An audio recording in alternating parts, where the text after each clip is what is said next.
దేశవ్యాప్తంగా వినిపిస్తున్నటువంటి చర్చ, ఈనాటి చర్చ లిక్కర్ స్కామ్. ఎంతకాలంగానూ లిక్కర్ స్కామ్లో ఎమ్మెల్సీ కవితను అరెస్ట్ చేయబోతున్నారంటూ అనేక కామెంట్స్ ఈ సోషల్ మీడియాలో రావడం జరిగింది. కానీ గతంలో ఇంచుమించుగా సంవత్సరం క్రితం ఢిల్లీ ఉప ముఖ్యమంత్రి అయినటువంటి మనీష్ సిసోడియాని అరెస్ట్ చేసినప్పుడే కవితను కూడా అరెస్ట్ చేస్తారనేటువంటి ఆ ఊహాగానాల నేపథ్యంలో అప్పుడు ప్రభుత్వం, తెలంగాణ రాష్ట్ర ప్రభుత్వాన్ని టీఆర్ఎస్ అధికారంలో ఉంది. ఆ నిమిషం నుంచి ఈ నిమిషం వరకు రకరకాల మార్పులతోటి అసలు ఏం జరిగింది ఏంటి అనుకుంటూ ఈరోజు ఎట్టకేలకే 10 మందితో కూడినటువంటి బృందం ఆవిడ ఆఫీసులను తనిఖీ చేశారు. ఒక్కసారిగా వాళ్ళ కార్యాలయాలకు వెళ్ళి అక్కడ ఉన్నటువంటి సెల్ ఫోన్లు, వాడికి సంబంధించిన సమాచారాలని మొత్తం వాళ్ళు స్వాధీనం చేసుకొని ఆమెను అదుపులోకి తీసుకుంటున్నట్లుగా తెలియజేశారు. ఈ లిక్కర్ స్కామ్ మీద ప్రత్యేక వివరాలు తెలియజేసేందుకు విజయవాడ నుండి మన శ్యామ్ లైన్లో ఉన్నారు. ఏం జరిగిందంటారు? ఈ లిక్కర్ స్కామ్ వివరాలు ఏంటి? అదుపులోకి ఎలా తీసుకున్నారు? ఏ కారణాలతో తీసుకున్నారంటారు శ్యామ్?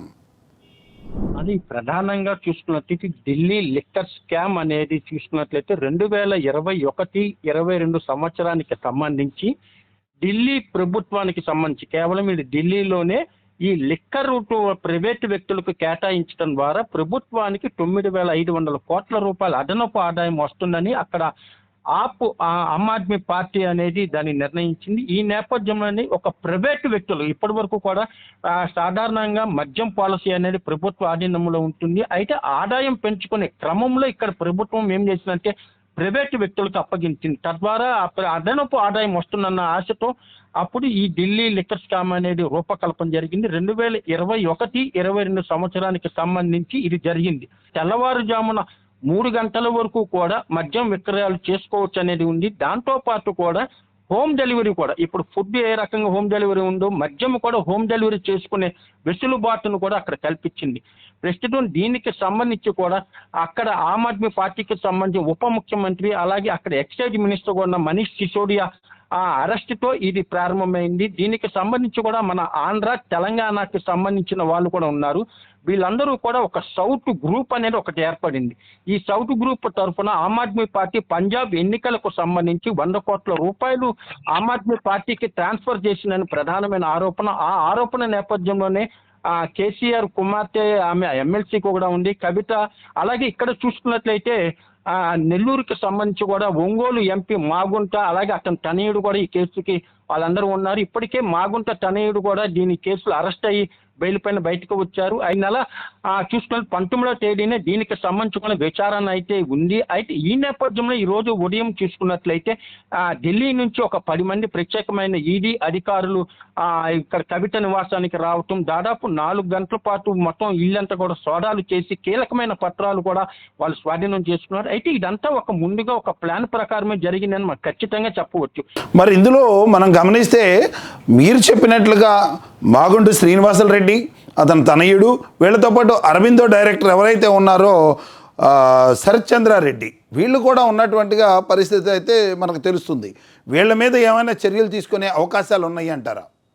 అంటే ప్రధానంగా వీళ్ళ ముగ్గురు, శరత్ చంద్రారెడ్డి చాలా కీలకంగా ఈ కేసులో అనేది ఉన్నారు. అయితే ఇక్కడ ఈడీ ఎప్పుడైతే వీళ్ళందరినీ అరెస్ట్ చేసిందో వీళ్ళందరూ కూడా ప్రస్తుతం అప్రూవల్గా మారిపోయారు. వాళ్ళందరూ కూడా నేరం ఒప్పుకొని వాళ్ళందరూ కూడా మేము సహకరిస్తామంటూ కూడా అప్రూవల్గా మారారు. వారి నుంచి కూడా పూర్తి స్థాయిలో స్టేట్మెంటు అనేది ఈడీ సేకరించింది.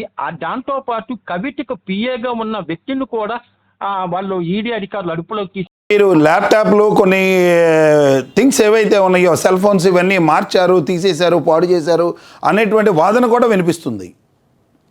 అంటే ఇక్కడ ప్రధానంగా ఒక ఈడీ స్థాయి ఒక విచారణ ప్రారంభించిందంటే దానికి పూర్తి స్థాయిలో ముందుగా ఆధారాలు అనేది ఈడీ సేకరిస్తుంది. సేకరించిన తరువాతే వాళ్ళు ఎవరెవరి ఉన్నారు అనేది దానికి సంబంధించిన విచారణ ప్రారంభిస్తారు.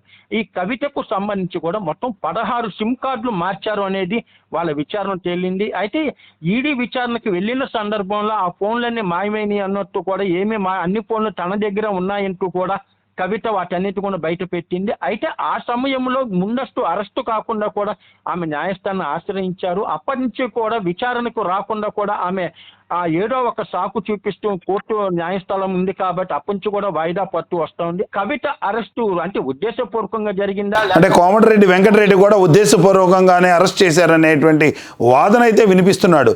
అట్ ది సేమ్ టైం వీళ్ళ లాయర్ ఎవరైతే ఉన్నారో సోమ భరత్ కూడా ఈ అరెస్ట్ అనేటువంటిది సమంజసం కాదు అంటూ అతను కూడా తీవ్రమైనటువంటి పదజాలాలు ఉపయోగిస్తున్నారు.